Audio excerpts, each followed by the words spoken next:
RSS ಪಥಸಂಚಲನಕ್ಕೆ ಷರತ್ತುಬದ್ಧ ಅನುಮತಿ ಸಿಕ್ಕಿದೆ. ನವೆಂಬರ್ 16ರಂದು ಚಿತ್ತಾಪುರದಲ್ಲಿ ನಡೆಯಲಿರುವಂತಹ ಪಥಸಂಚಲನ ಇದೀಗ ಅನುಮತಿಯನ್ನ ಕೊಡಲಾಗಿದೆ. ಪಥಸಂಚಲನಕ್ಕೆ 300 ಕಾರ್ಯಕರ್ತರ ಪಥಸಂಚಲನಕ್ಕೆ ಸರ್ಕಾರದಿಂದ ಅನುಮತಿ.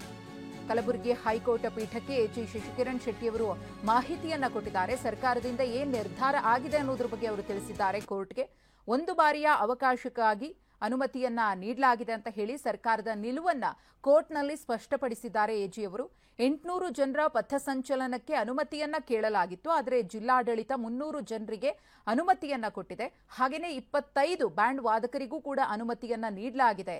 ಜಿಲ್ಲಾಡಳಿತ ಮತ್ತು ಸರ್ಕಾರದ ಸ್ಪಷ್ಟ ನಿಲುವನ್ನ ಮತ್ತು ತೆಗೆದುಕೊಂಡಿರುವಂತಹ ನಿರ್ಧಾರವನ್ನ ಎಜಿ ಶಶಿಕಿರಣ್ ಶೆಟ್ಟಿ ಅವರು ಕೋರ್ಟ್ಗೆ ತಿಳಿಸಿದ್ದಾರೆ. ಇದೇ ಸಂದರ್ಭದಲ್ಲಿ ಹೈಕೋರ್ಟ್ ಬ್ಯಾಂಡ್ ವಾದಕರ ಸಂಖ್ಯೆಯನ್ನ 50ಕ್ಕೆ ಏರಿಕೆ ಮಾಡಿ ಅಂತ ಹೇಳಿ ಸೂಚನೆಯನ್ನ ನೀಡಿದೆ ಅನ್ನೋದು ತಿಳಿದು ಬಂದಿದೆ. ನಾವೇನು ಸಂಚಲನ 19ನೇ ತಾರೀಕಿಗೆ ಮಾಡಬೇಕಂತ ಚಿತ್ತಾಪುರದಲ್ಲಿ ಹೊರಟಿದ್ದೀವಿ. ಅವಾಗಿನ ಹಿಡಿದು ನಮ್ಮ ಅರ್ಜಿಯಲ್ಲಿ ಉಲ್ಲೇಖ ಇತ್ತು ಕೇವಲ ತಾಲೂಕಿಗೆ ಸಂಬಂಧಪಟ್ಟಂಥದ್ದು.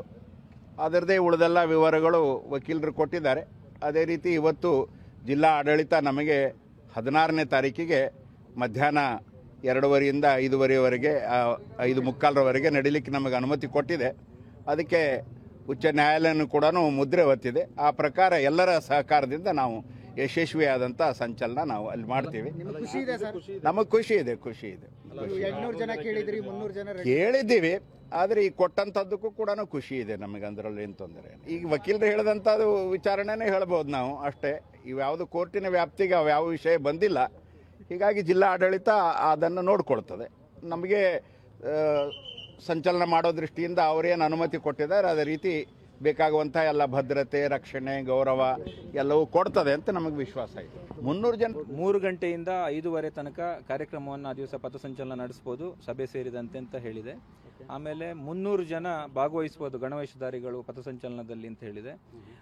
ಜೊತೆಗೆ 50 ಜನ ಘೋಷ್ ಏನು ಸಂಘದ ಬ್ಯಾಂಡ್ ಸೆಟ್ ಏನಿದೆ ಅದರಲ್ಲಿ ವಾದಕರ ಟೀಮ್ ಕೂಡ ಇರಬಹುದು ಅನ್ನುವಂಥದ್ದನ್ನು ಅವಕಾಶ ಮಾಡಿಕೊಟ್ಟಿದೆ. ಮತ್ತು ಈ ಎಲ್ಲ ಇದರಲ್ಲಿ ನಾವು ಸಂಪೂರ್ಣ ರಾಜಕೀಯ ಘೋಷಣೆ ಇರೋದಿಲ್ಲ ಅಥವಾ ಇದರಲ್ಲಿ ಯಾವುದೇ ರೀತಿಯ ಕೂಗಾಟ ಇರೋದಿಲ್ಲ. ಶಾಂತಿಯುತವಾಗಿ ಈ ಸಭೆ ಹಾಗೂ ಪಥಸಂಚಲನ ನಡೀತದೆ. ಎಲ್ಲರೂ ಸ್ಥಳೀಯರು ಇರ್ತಾರೆ. ಈಗಾಗಲೇ ನಾವು ಕೋರ್ಟಲ್ಲೂ ಕೂಡ ಹೇಳಿದ್ದೀವಿ, ಈ ಕಾರ್ಯಕ್ರಮಕ್ಕೆ ಬಹಳಷ್ಟು ಬೇಡಿಕೆ ಹೊರಗಿಂದ ಬರ್ತೀವಿ ಅಂತ ಇದ್ರೂ ಕೂಡ ಯಾರಿಗೂ ಕೂಡ ಬರಬಾರ್ದಂತ ಸೂಚನೆ ಈಗಾಗಲೇ ಕೊಟ್ಟಾಗಿದೆ. ಯಾರು ಕೂಡ ಬರುವಂಥ ಪ್ರಶ್ನೆ ಇಲ್ಲ. ಕೇವಲ ಆ ಭಾಗದ ಜನ ಯಾರು ಚಿತ್ತಾಪುರ ನಗರ ತಾಲೂಕಿನ ಸುತ್ತಮುತ್ತಲಿನ ಜನ ಏನಿದ್ದಾರೆ ಅದರಲ್ಲೂ ಇವಾಗ ಎಷ್ಟು ನಂಬರ್ ಹೇಳಿದೀವಿ ಅದಕ್ಕೆ ಏನು ಷರತ್ತುಗೆ ಬದ್ಧವಾಗಿ ನಡ್ಕೊಳ್ತೀವಿ ಅಂತ. ಆ ಥರದ ಯಾವುದೇ ಕಂಡೀಷನ್ಗಳು ಇಲ್ಲ. ಸಂಘದ ಗಣವೇಷ ಏನಿದೆ ಅದನ್ನು ಹಾಕೊಂಡು ನಾವು ಪಥಸಂಚಲನ ಮಾಡಬೇಕು ಅಂತ ಕೇಳಿದ್ವಿ, ಅದಕ್ಕೆ ಪರ್ಮಿಷನ್ ಕೊಟ್ಟಿದ್ವಿ. ಯಾರ್ಯಾರು ಈ ಕಾರ್ಯ ಇದರಲ್ಲಿ ಭಾಗವಹಿಸ್ತಾರೆ ಅವರ ಮಾಹಿತಿಗಳನ್ನು ಕೊಡಿ ಅಂತ ಹೇಳಿದ್ರೆ ಅದನ್ನು ನಮ್ಮ ಸಂಯೋಜಕರು ಸಂಘಟಕರು ಮುಂದಿನ ದಿನಗಳಲ್ಲಿ ಕೊಡ್ತಾರೆ. 3.2 ಕಿಲೋಮೀಟರ್ ನೀವು ಪಥಸಂಚಲನ ಇತ್ತು, ಅದು ಕಡಿಮೆ ಮಾಡಿದ್ದಾರೆ. ಇಲ್ಲ, ಅದೇನು ಮಾಡಿಲ್ಲ. ಟೈಮಿಂಗ್ಸ್ ಅಷ್ಟೇ ಸ್ವಲ್ಪ ವ್ಯತ್ಯಾಸ ಮಾಡಿದ್ದಾರೆ. ಅಂದ್ರೆ ಈ ಸಂಜೆ ಬೇಗ ಆಗೋದ್ರಿಂದ 5:45 ಮುಗಿಸಿ ಅನ್ನುವಂಥದ್ದನ್ನ ಮಾನ್ಯ ನ್ಯಾಯಾಲಯ ಕೂಡ ಅದನ್ನ ಗಮನಕ್ಕೆ ತೆಗೆದುಕೊಂಡು ನಮಗೆ ಹೇಳ್ತು. ಆಯ್ತು ಅಂತ ನಾವು ಅದಕ್ಕೆ ಶಿರಸವಾಗಿ. ಡಿಸಿ ಕಚೇರಿಯ ಮೆಟ್ಟಿಲ್ ಮೇಲೆ ಮಗುವನ್ನ ಮಲಗಿಸಿ ಪೋಷಕರು ಗೋಳಾಡ್ತಾ ಇದ್ದಾರೆ. ಬೀದರ್ ಡಿಸಿ ಕಚೇರಿ ಮೆಟ್ಟಿಲು ಮೇಲಿಟ್ಟು ಹೆತ್ತವರು ಕಣ್ಣೀರನ್ನ ಇಡ್ತಾ ಇದ್ದಾರೆ. ಕಾರಣ ಅಪಘಾತವಾದರೂ ಕೂಡ ಪೊಲೀಸರು ಎಫ್ಐಆರ್ ಅನ್ನ ದಾಖಲಿಸಿಲ್ಲ ಅಂತ. ಬೈಕ್ ಡಿಕ್ಕಿಯಿಂದ ಮಗನ ಕಾಲಿಗೆ ಗಂಭೀರ ಗಾಯವಾಗಿದೆ. ಈ ಸಂಬಂಧ ಪೊಲೀಸರಿಗೆ ದೂರು ಕೊಡೋದಕ್ಕೂ ಹೋದ್ರೆ ಪೊಲೀಸರು ನಿರ್ಲಕ್ಷ್ಯವನ್ನ ತಾಳಿದ್ದಾರೆ ಅಂತ ಹೇಳಿ ಪೋಷಕರು ಆಕ್ರೋಶವನ್ನ ವ್ಯಕ್ತಪಡಿಸಿದ್ದಾರೆ. ಮಗುವನ್ನ ಡಿಸಿ ಕಚೇರಿನ ಮೆಟ್ಟಿಲು ಮೇಲೆ ಮಲಗಿಸಿ ಯಾವ ರೀತಿಯಾಗಿ ಪ್ರೊಟೆಸ್ಟ್ ಮಾಡ್ತಿದ್ದಾರೆ ಅನ್ನೋದನ್ನ ನೋಡ್ತಿದ್ದೀವಿ.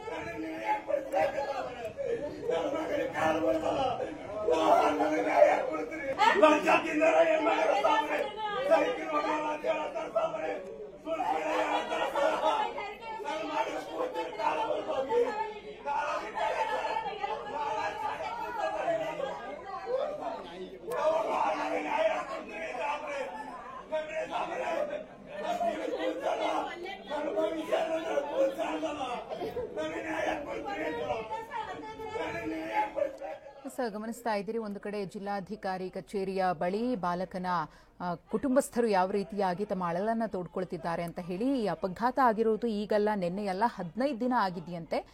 ಬೈಕ್ ಅಪ್ರಾಪ್ತ ಬಾಲಕನಿಗೆ ಡಿಕ್ಕಿ ಹೊಡೆದು ಎಸ್ಕೇಪ್ ಆಗಿದೆ. ಈ ಒಂದು ಪ್ರಕರಣವನ್ನು ದಾಖಲು ಮಾಡಿಕೊಂಡು ಆ ಬೈಕ್ ಸವಾರನ ವಿರುದ್ಧ ಕ್ರಮವನ್ನು ತೆಗೆದುಕೊಳ್ಳಿ ಅಂತ ಹೇಳಿ ನಾವು ಪೊಲೀಸರ ಬಳಿ ದೂರನ್ನ ಕೊಡೋದಕ್ಕೆ ಹೋದಂತಹ ಸಂದರ್ಭದಲ್ಲಿ ಅವರು ದೂರನ್ನ ದಾಖಲಿಸಿಕೊಂಡಿಲ್ಲ ಅಂತ ಹೇಳಿ ಪೊಲೀಸರ ನಡೆಯನ್ನ ಖಂಡಿಸಿ ಡಿಸಿ ಕಚೇರಿಯ ಮುಂದೆ ಪ್ರೊಟೆಸ್ಟ್ ಮಾಡ್ತಿದ್ದಾರೆ. ಬೆಂಗಳೂರಿನ ಗಾಂಧಿ ಕೃಷಿ ವಿಜ್ಞಾನ ಕೇಂದ್ರದ ಆವರಣದಲ್ಲಿ ಕೃಷಿ ಮೇಳ ನಡೆಯುತ್ತಿದೆ.